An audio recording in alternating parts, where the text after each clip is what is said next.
আসসালামু আলাইকুম ওয়ারাহমাতুল্লাহি ওয়াবারাকাতুহু। প্রিয় ভাই ও বোনেরা, আজ যদি আপনি শান্ত মনে বসে এই ভিডিওটা শুনছেন, তাহলে একটা কথা খুব মন দিয়ে শুনুন। আজকের এই দিনটা সাধারণ কোনো দিন না, আর আজকের এই রাতটা কোনো সাধারণ রাত না। আজ শবে বরাত, এমন একটি রাত যে রাতে মানুষের পুরো জীবনের ফাইল খুলে বসে সিদ্ধান্ত নেওয়া হয়।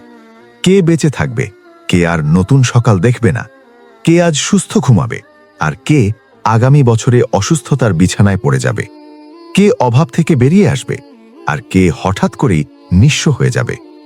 আপনি হয়তো ভাবছেন, আমি তো ঠিক আছি, আমি তো সুস্থ, আমি তো আমার ভবিষ্যৎ নিয়ে প্ল্যান করছি। কিন্তু সত্যিটা হলো, ঠিক এই মুহূর্তেই আপনার নাম হয়তো এমন এক তালিকায় লেখা হচ্ছে, যে তালিকা কেউ দেখতে পায় না, কিন্তু যার সিদ্ধান্ত কেউ বদলাতে পারে না। আজ শবে বরাত, আজ সেই রাত যে রাতে আল্লাহ তাআলা বান্দার তাকদীরের ফাইল ফেরেশতাদের হাতে তুলে দেন। আজ আপনি এই ভিডিওটা স্কিপ করলে হয়তো কিছুই হবে না, কিন্তু আপনি যে সুযোগটা হারাবেন তা আর ফিরে নাও আসতে পারে। তাই বলছি, ভিডিওটা শেষ পর্যন্ত শুনুন, আর এখনই লাইক দিন, কারণ আপনি জানেন না, এই লাইকটাই হয়তো আজ আপনার করা সবচেয়ে সহজ কিন্তু সবচেয়ে মূল্যবান একটি আমল। চ্যানেলটা সাবস্ক্রাইব করে রাখুন, কারণ মানুষ কখন মারা যাবে জানে না, কিন্তু হেদায়েত আসলে বারবার দরজায় নক করে। প্রিয় বন্ধুরা, শবে বরাত মানে শুধু হালুয়া রুটি বা কবরস্থানে যাওয়া না। শবে বরাত মানে হলো নিজের জীবনের দিকে একবার ভয় নিয়ে তাকানো। আজ থেকে ঠিক 1 বছর পরে আমি বেঁচে থাকব তো? আজ যাদের পাশে বসে হাসছি, 1 বছর পর তারা থাকবে তো? আমরা সবাই মনে মনে ভাবি, মৃত্যু তো অন্যদের হয়, বয়স্কদের হয়, অসুস্থদের হয়। কিন্তু কবরস্থানে গেলে দেখবেন সেখানে বয়স লেখা নেই। যুবক আছে, শিশু আছে, বৃদ্ধ আছে। সবাই একদিন ভেবেছিল আরও সময় আছে, কিন্তু শবে বরাত এমন এক রাত যে রাতের সময় আর অনুমান মানে না। হযরত আয়েশা রাদিয়াল্লাহু আনহা বলেন, এক রাতে আমি দেখি নবীজি সাল্লাল্লাহু আলাইহি ওয়াসাল্লাম আমার কক্ষে নেই। খুঁজতে খুঁজতে আমি জান্নাতুল বাকি কবরস্থানে পৌঁছে যাই। সেখানে আমি যা দেখি তা আজও উম্মতের জন্য সবচেয়ে বড় শিক্ষা। আমি দেখি নবীজি সাল্লাল্লাহু আলাইহি ওয়াসাল্লাম কবরস্থানে দাঁড়িয়ে মাথা নিচু করে 2 হাত তুলে চোখ ভেজা অবস্থায় দোয়া করছেন। কাদের জন্য? আমাদের জন্য, যারা এখনো বেঁচে আছে কিন্তু গাফেল, যারা দুনিয়ার কাজে এতটাই ডুবে গেছে যে মৃত্যুকে ভুলে গেছে।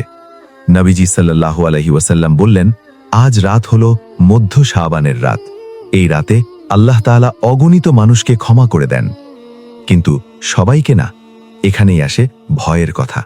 যাদের অন্তরে হিংসা আছে, বিদ্বেষ আছে, অহংকার আছে, যারা অন্যের ক্ষতি করে, যারা হারামকে হারাম মনে করে না, যারা পাপকে স্বাভাবিক বানিয়ে নিয়েছে, এই মানুষগুলোই এই রাতের রহমত থেকে বঞ্চিত হয়। প্রিয় বন্ধুরা, আজ রাতে আল্লাহ তাআলা নিকটতম আসমানে অবতীর্ণ হয়ে ঘোষণা দেন, কেউ কি ক্ষমা চাইবে, আমি তাকে ক্ষমা করে দেব। কেউ কি রিজিক চাইবে, আমি তাকে রিজিক দেব। কেউ কি বিপদ থেকে মুক্তি চায়, আমি তাকে মুক্তি দেব। কিন্তু প্রশ্ন হলো, আমরা কি চাইছি, নাকি আমরা আজও ফোন স্ক্রোল করে রাত শেষ করে দেব? আজ শবে বরাত, আজ সেই রাত যে রাতে আগামী বছর কে জন্মাবে, কে মারা যাবে, কে হজে যাবে, কার রিজিক বাড়বে, সবকিছু লেখা হয়। মানুষ তখন বাড়ি বানানোর প্ল্যান করে, বিয়ের তারিখ ঠিক করে, ব্যবসার হিসাব কষে, অথচ সে জানেই না তার নাম হয়তো মৃতদের তালিকায় উঠে গেছে। নবীজি সাল্লাল্লাহু আলাইহি ওয়াসাল্লাম বলেছেন, 1 শাবান থেকে আরেক শাবান পর্যন্ত মানুষের মৃত্যুর সময়সীমা এই রাতেই লিখে দেওয়া হয়। মানুষ তখনও হাসে, খায়, ঘুমায়, কিন্তু ফেরেশতারা জানে তার সময় শেষের পথে। এখন নিজেকে প্রশ্ন করুন, আজ যদি আপনার নাম লেখা হয়ে যায়, আপনি প্রস্তুত তো? আজ যদি এটাই আপনার জীবনের শেষ শবে বরাত হয়, আপনি কি আল্লাহর সামনে দাঁড়াতে পারবেন? কিন্তু শুনুন, শবে বরাত শুধু ভয়ের রাত না, এটা আশার রাত, এটা মুক্তির রাত। এটা সেই রাত যে রাতে একজন পাপীও যদি বুক ভেঙে বলে, হে আল্লাহ, আমি ভুল করেছি, আল্লাহ বলেন, চলে যাও, আমি তোমাকে মাফ করে দিলাম। নবীজি সাল্লাল্লাহু আলাইহি ওয়াসাল্লাম বলেছেন, একজন বান্দা যখন আন্তরিকভাবে তওবা করে, আল্লাহ তাআলা তার প্রতি এমন খুশি হন, যেমন মরুভূমিতে হারানো উট ফিরে পেয়ে একজন মানুষ খুশি হয়। তাই প্রিয় বন্ধুরা, আজ রাতে বড় বড় কথা বলার দরকার নেই। দরকার শুধু একটা ভাঙা হৃদয়, দরকার শুধু 2 ফোঁটা চোখের পানি, দরকার শুধু এই কথা বলা, হে আল্লাহ, আমি আর আগের মতো থাকতে চাই না। আর বিশ্বাস করুন, আল্লাহ কাউকে খালি হাতে ফেরান না। শেষে শুধু এটুকুই বলবো, আজকের এই ভিডিওটা নিজের কাছে আটকে রাখবেন না, কাউকে পাঠান।